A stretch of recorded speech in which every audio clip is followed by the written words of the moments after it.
Bienvenido, querido viajero del tiempo y la mente, a este rincón donde las sombras susurran historias que retumban en el alma y despiertan la curiosidad dormida. Hoy te invito a sumergirte en una de las leyendas más perturbadoras que la Edad Media nos dejó. La terrible historia de Estíbaliz Carranza, conocida en las aldeas y castillos como la asesina de la heladera.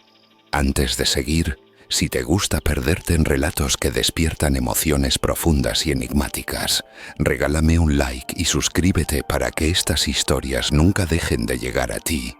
Bajo la suave luz de la luna, mientras el mundo duerme, corría el siglo XV, en un tiempo donde la superstición y la realidad caminaban tomadas de la mano, en un pueblo recóndito en el norte de la península ibérica.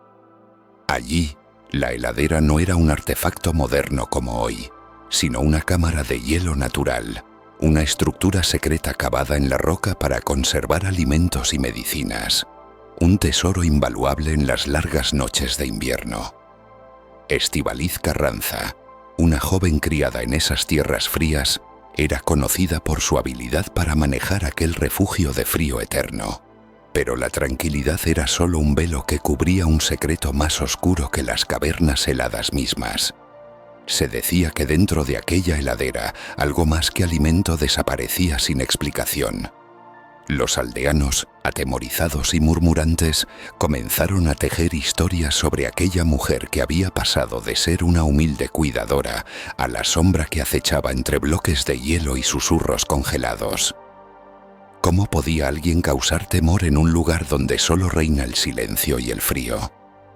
En la Edad Media, la línea entre la verdad y la leyenda era tan delgada como la hoja de una daga, y el miedo era un arma tan letal como cualquier veneno. Acompáñame, pues, a descubrir qué secretos se ocultan en esta historia donde la realidad se viste con la capa de un cuento, y donde Estíbaliz Carranza se convierte en un misterio capaz de helar el corazón del más valiente. En una época donde los castillos se alzaban como gigantes de piedra y las hogueras eran el único refugio contra el viento cruel, Estíbaliz Carranza vivía en una villa enclavada en las montañas de Navarra, de cabello oscuro como la noche sin luna y ojos de un brillo extraño que algunos juraban no haber visto jamás en humano alguno. Era hija de un tratante de hielo veneciano y de una noble caída en desgracia, enviada a esas tierras tras una deshonra que nadie se atrevía a nombrar. Estíbaliz creció rodeada de hielo. Su padre, obsesionado con la conservación del frío, había construido con sus propias manos una heladera subterránea, una cámara profunda, labrada en roca viva, donde el hielo natural era preservado durante meses, incluso veranos enteros. Aquello no era solo un almacén, era un santuario para él, pero para su hija era un escondite, un confidente. A los 13 años, Estíbaliz ya bajaba sólito a la heladera. Decía que allí las voces eran más sinceras, que el frío conservaba también los secretos. Y si bien algunos lo atribuían a su melancolía o a una inteligencia peculiar, hubo quienes empezaron a ver en ella algo diferente. Con los años, Estíbaliz se casó con un aprendiz de escribano, un joven callado que apenas levantaba la vista del pergamino. Él parecía temerle más que amarla.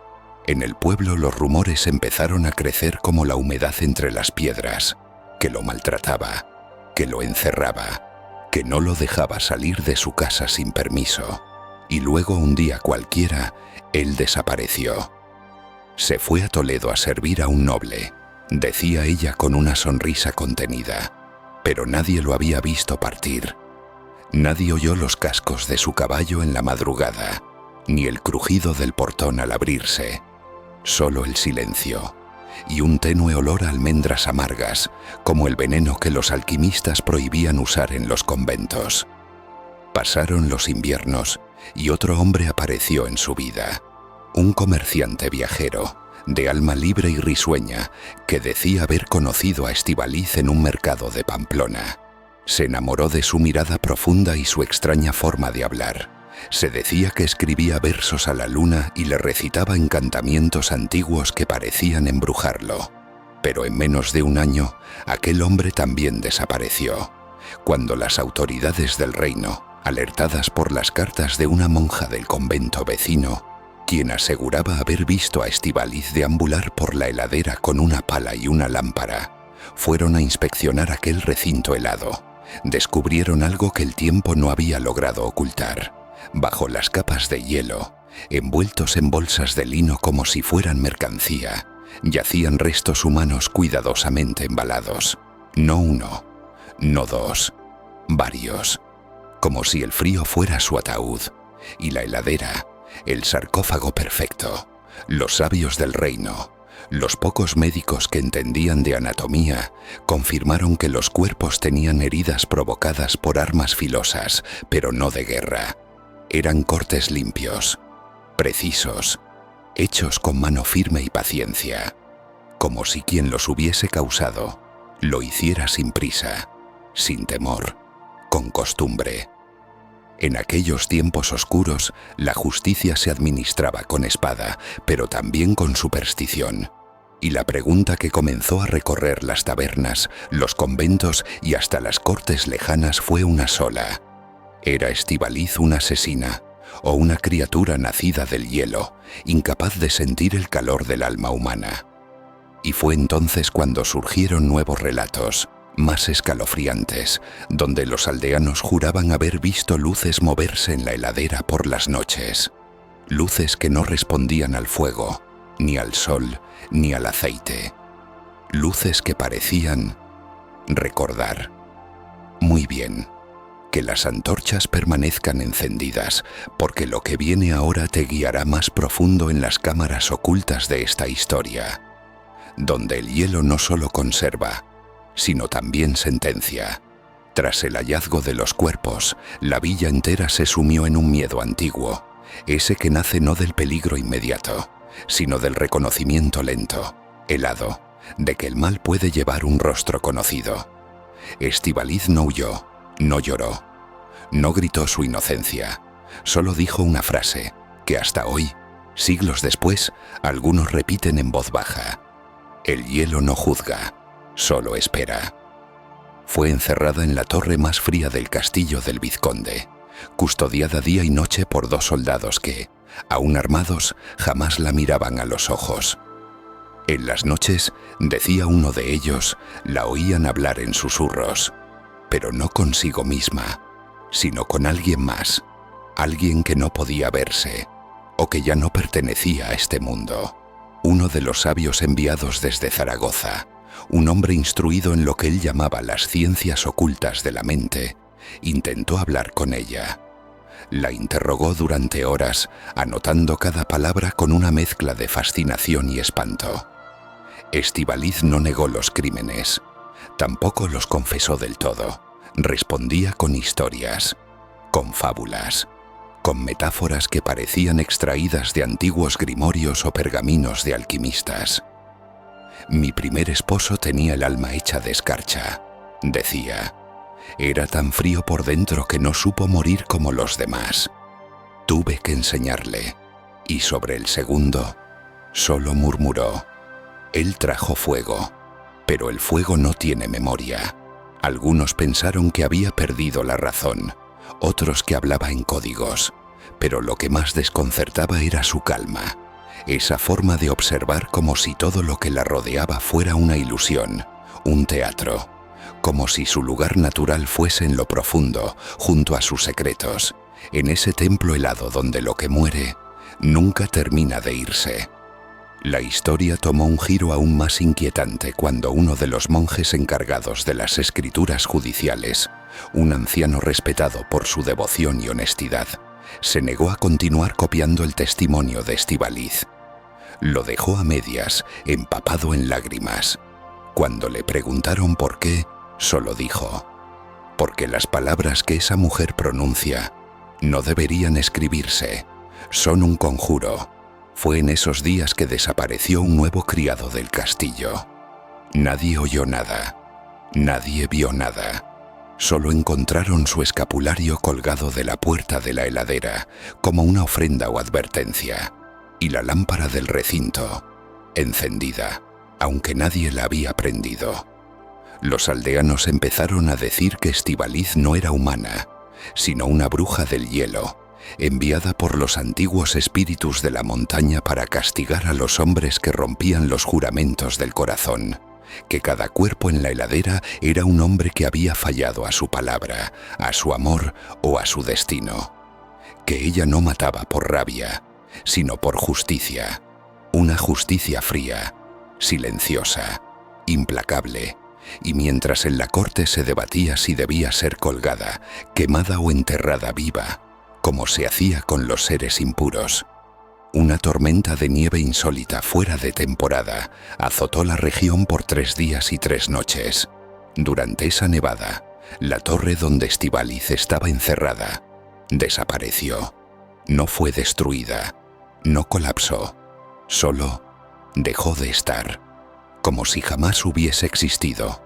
Cuando el sol regresó y el hielo comenzó a derretirse, en el lugar donde estaba la torre solo quedaba una heladera abierta, vacía, y dentro de ella, tallado en hielo puro, un corazón aún palpitante, que no se derretía.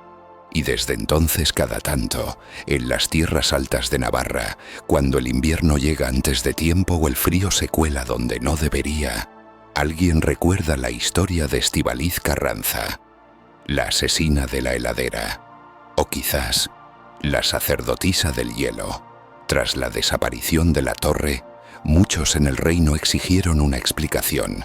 Los nobles pedían pruebas, los curas exorcismos, y el pueblo simplemente dejaba ofrendas de sal y carbón en la entrada de la vieja heladera, como si aún temieran lo que allí dormía. La mayoría creía que Estíbaliz estaba muerta.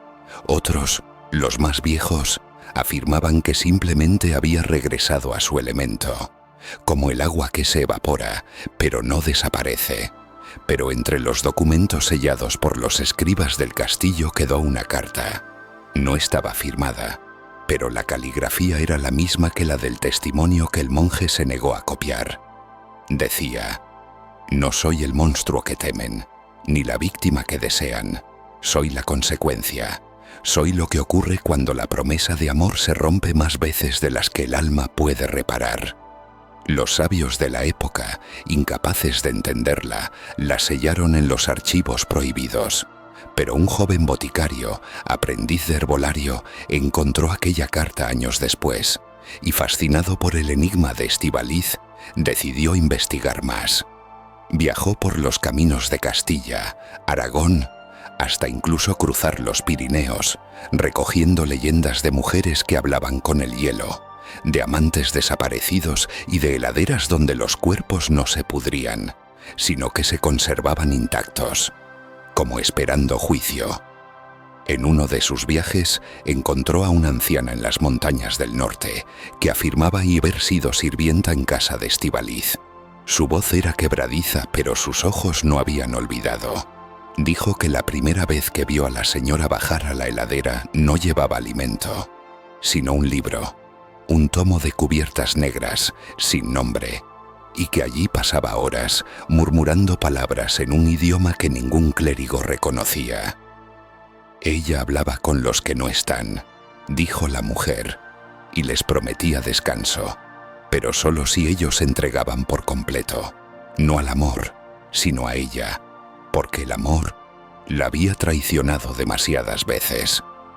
El boticario, intrigado, quiso encontrar aquella heladera. Muchos aseguraban que había sido sellada con piedras benditas, otros que había desaparecido junto con la torre, pero él creía que aún existía, que la heladera de Estíbaliz era como una herida en la tierra, que nunca cierra del todo. Y un día, mientras exploraba una vieja cueva abandonada cerca de Pamplona, la encontró. Era una cámara circular, esculpida a mano, con marcas en las paredes que no pertenecían a ninguna lengua conocida, pero que parecían fluir como el agua cuando uno las seguía con los dedos. Y en el centro, un altar de hielo cristalino, sin una gota de humedad. Encima, una rosa seca, roja, conservada como si el tiempo no tuviera poder allí. El boticario tocó la flor, y en ese instante Einto oyó una voz, no en sus oídos, sino en su interior. Una voz femenina, suave y afilada. Le dijo: «¿Tú también me prometerás no romperme?» Nadie volvió a ver al boticario. Solo quedó su cuaderno de notas, mojado por dentro, pero perfectamente intacto por fuera, y escrito en una de sus últimas páginas con tinta que parecía escarcha: «El amor no mata, el amor traicionado». Sí, y desde entonces, cuando el viento sopla fuerte en las noches más crudas del invierno, hay quienes dicen que oyen pasos ligeros sobre la nieve, pasos descalzos, que no dejan huella, solo frío. Años más tarde, en un monasterio escondido entre los riscos del norte, un joven aprendiz de cronista, Fray Tomás, fue asignado al archivo de manuscritos malditos, libros cubiertos con piel curtida, legajos quemados por inquisidores, cartas selladas con cera negra. Allí, entre tratados de alquimia y confesiones arrancadas bajo tortura, halló un pergamino enrollado con un nudo de hilo de plata. Lo abrió con manos temblorosas. Era la transcripción de un interrogatorio, no conocido por los tribunales ni registrado en las actas del reino. Una confesión más bien dictada por Estíbaliz a un médico judío que antes de ser expulsado había sido obligado a analizar su mente. Ella hablaba con claridad, sin adornos, como si cada palabra pesara lo justo.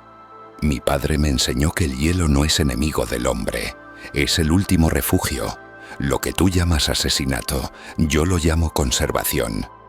Yo no les quité la vida, les quité el olvido».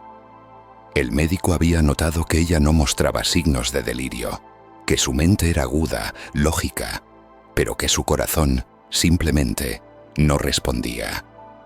No hay latidos emocionales, solo cálculo, como si el alma hubiese sido envuelta en una capa de escarcha. Fray Tomás quedó obsesionado. Esa noche no durmió, y al amanecer bajó a la cripta del monasterio, donde antiguamente se guardaban los cuerpos de los monjes en hielo natural hasta que podían ser enterrados. Hacía siglos que no se usaba, pero aún olía a piedra húmeda y aire congelado. Allí encontró una losa, marcada con un símbolo que reconoció del pergamino de Estíbaliz. Era una espiral con un punto en el centro.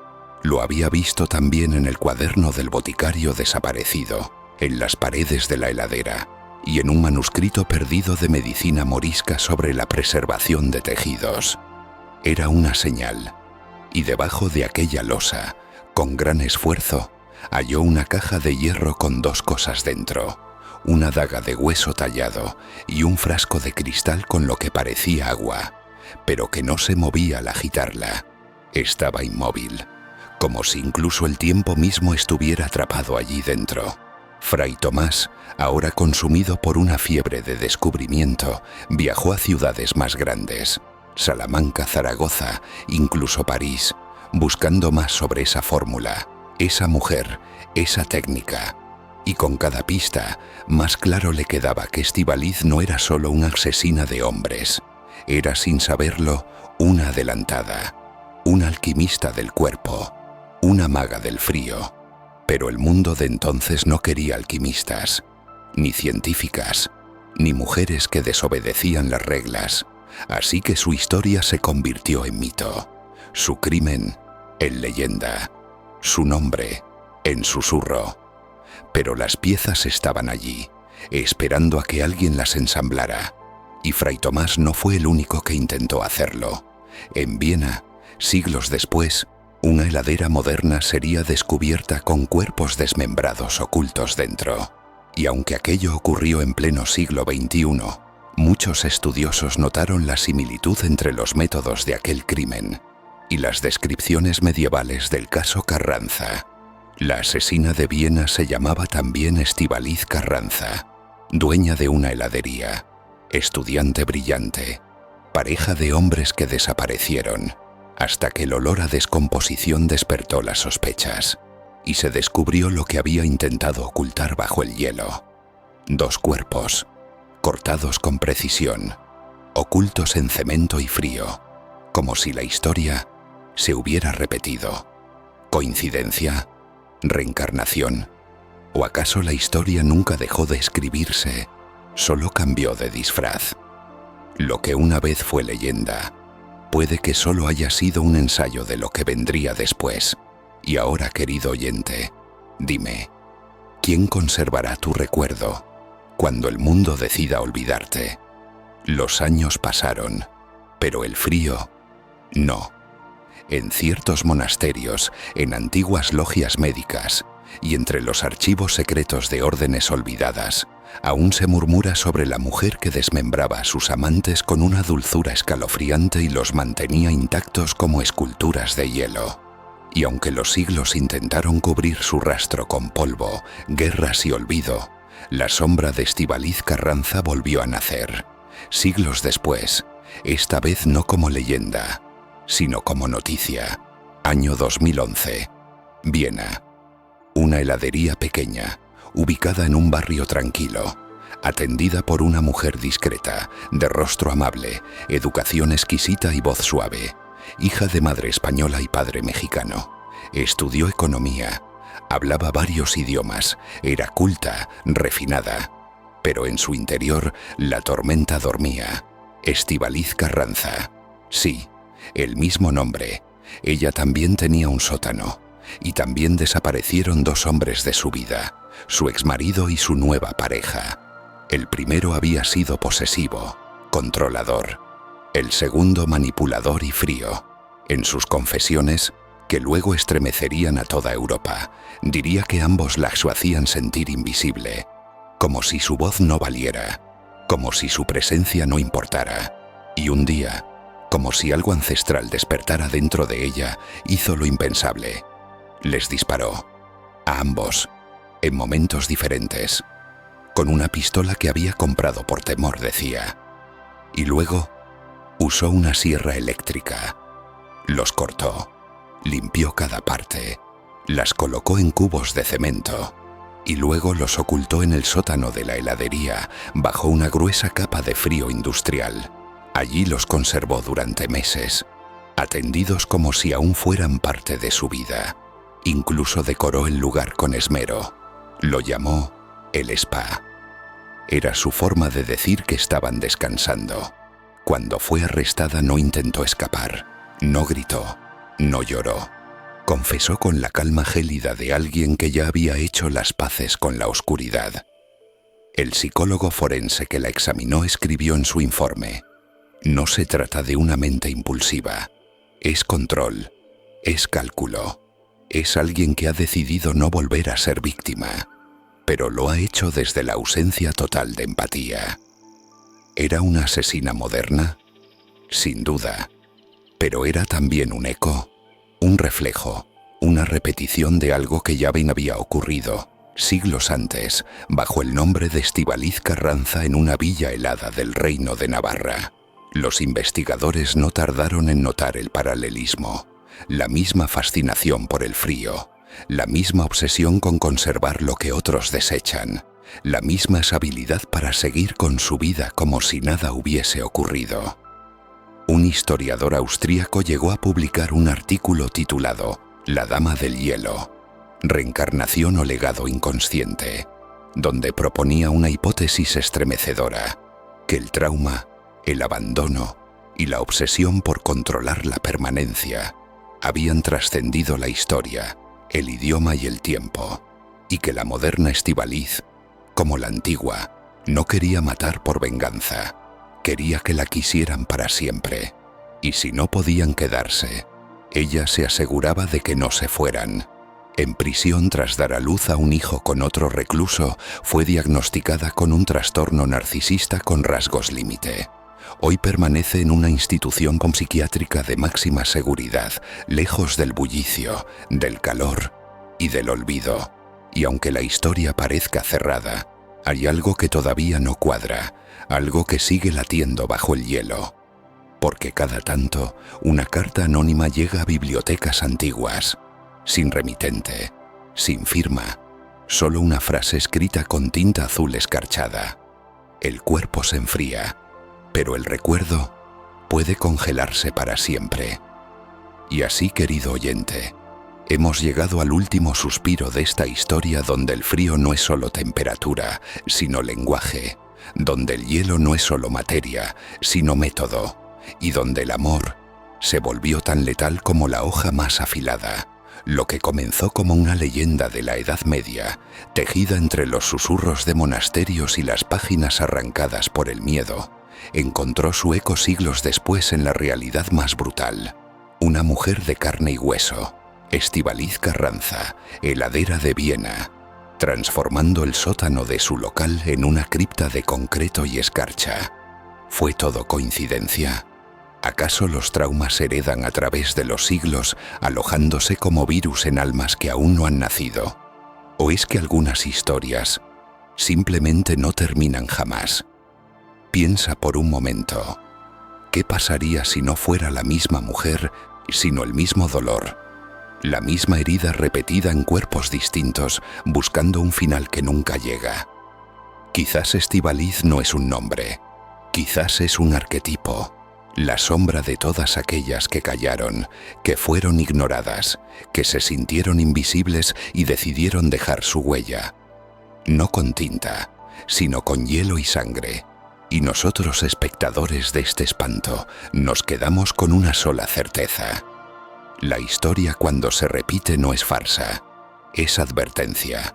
Estíbaliz no quiso desaparecer a sus víctimas, quiso conservarlas, quiso que no la olvidaran. Y con cada escalofrío que sientes al recordar este relato, lo ha logrado. Ahora dime tú, ¿a quién congelarías tú si supieras que así nunca se iría de tu vida? ¿Y cuánto hielo serías capaz de acumular solo para no volver a sentirte solo? Si esta historia te estremeció, si te dejó con el corazón helado y la mente en llamas, te invito a darle like a este video, suscribirte al canal y activar la campanita, porque aquí, cada noche te contamos cuentos que no son cuentos, historias que no te dejarán dormir, pero sí pensar. Gracias por quedarte hasta el final. Nos vemos en la próxima historia. Y recuerda, algunas pesadillas empiezan con un beso y terminan en una heladera.